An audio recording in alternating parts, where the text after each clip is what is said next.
pula. Ang 21K naman, kulay chocolate brown. Kulay tsokolate. Kapag ang isang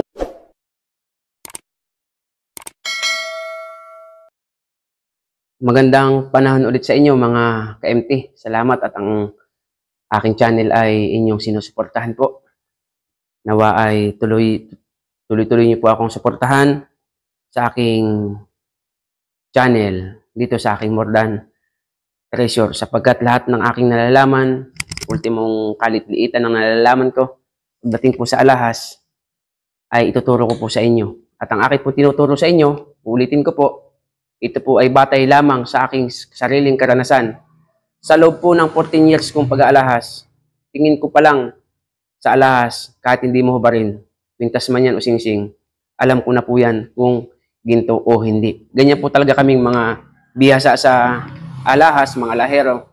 Tingin pa lang po namin ay alam na po namin ang alahas. Ngayon, ituturo ko po sa inyo ang diskarte kung paano malaman na ang isang alahas ay 21K. Alam niyo po ba ang mga uri ng alahas, karat, kilatis, ay may kanya-kanyang kulay po yan. At para po sa akin, ang pinakamadaling makilalang ginto sa pamamagitan ng kanyang kulay sa tingin pa lang ay ang 21K at ang 10K.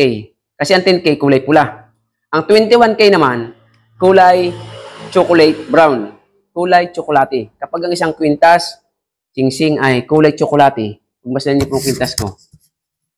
Pag iyan po ay kulay tsokolate, yan po ay 21K. At uulitin po sa inyo, ang 21K ay may tatak po kapag yan ay original. Meron po siyang tatak na 875 or 21K or K21, ano po, AU21, ibig sabihin po yan is gold 21K. Ngayon, kung ikaw po ay hindi pa marunong gumamit ng bato at asido, pwede po siyang makilala ang 21K sa pamagitan ng kanyang kulay. Huwag lang na itutubog ang 21K sa 22K o sa 24K. Ganyan po kasi ginagawa ng mga alaherong iba. Gagawa ng mababa, tutubog sa mataas. Ngayon, kung ang isang alahas po, halimbawa, 21K ay wala pong tatak na 875, ang pinakatitignan mo po sa kwintas ay yung kanyang lock. Yung lock po niya, may nakasulat po yan na 875. 875 kapag 21K. Mamaya pa i-close up po yung tatak. O kaya 21K, K21. Eh, paano po yung mga alahas na nasira ng unlock at inayos na? Di wala na yung tatak. Or kaya may mga alahas pong sadya sa singsing sa kwintas na wala po talagang tatak. So ito po ang pinakang ultimatum na paraan upang malaman mo ang isang alahas ay 21K. Una sa kulay chocolate brown. Kulay tsokolate. Kaya pagtingin mo sa kwintas o singsing, pag nakita ang kulay tsokolate, 21K. Pag hindi ka pa kumbinsido, tignan mo tatak, 875. Opo, yan po yan. Yan, 875. Yan po ay equivalent ng 21K. Ano po? Ngayon, kung wala silang tatak, kailangan talaga marunong ka pong gumamit ng asido. Ganito lamang po yan. Kapag po ang 21K ay ikinuskus mo sa bato, ito.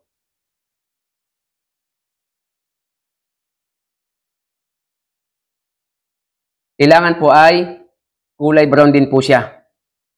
Kulay brown. Kulay brown po. Ang pagkuskus sa bato. Kulay tsokolate din po siya. Yan. Kapag kinuskus mo, makikita mo po yan, kulay tsokolate. Brown. Tapos, kapag ka po siya ay binuhusan mo ng asido. Okay.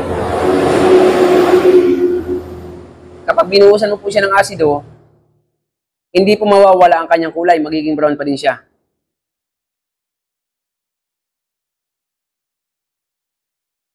Ayan.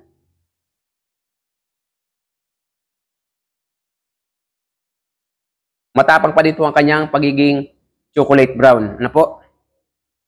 At pag nilagyan mo po siya ng abo, hindi pa rin masisira ang kanyang kulay. Chocolate brown pa din po siya.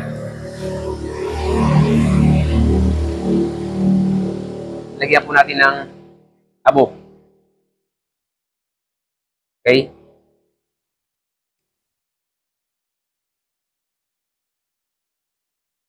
Okay? Pag iyan po ay nag-ibang kulay, nasunog, hindi po siya 21K. Pero pag nanatili po ang kanyang kulay na matingkad, na chocolate brown, 21K pa din po yan. Lagyan natin ng asido. Okay?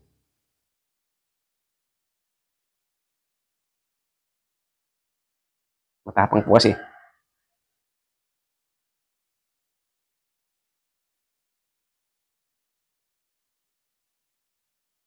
Oh, yan po.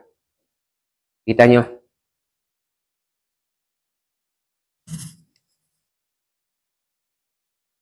Yan o. Nananatili po ang kanyang kulay na chocolate brown. Hindi po nawala ang kanyang kulay. Ibig sabihin, kapag yan po ay kulay brown ng kuskus mo sa bato at inasido mo nilagay ng abo kulay brown pa din, yan po ay 21K. Kung yan naman po ay masusunog, hindi po siya 21K, 18K lamang. Kaya, ganyan lamang po kasimple ang pagtingin ng isang 21K na gold. So, ang isusunod ko po ay yung mabababa na kilatis. Kasi may 10K na po akong upload. Susunod natin 12K, 8K, 6K at 4K. Kung tawagin po sa mga 6K, 4K ay 8K ay mga kulo. Yan. At naulit ko po, paki-subscribe nyo po ang aking channel. Paki-hit po ang notification bell all para update po kayo sa lahat ng video. Paki-like na din po at paki-share. See you on my next video po.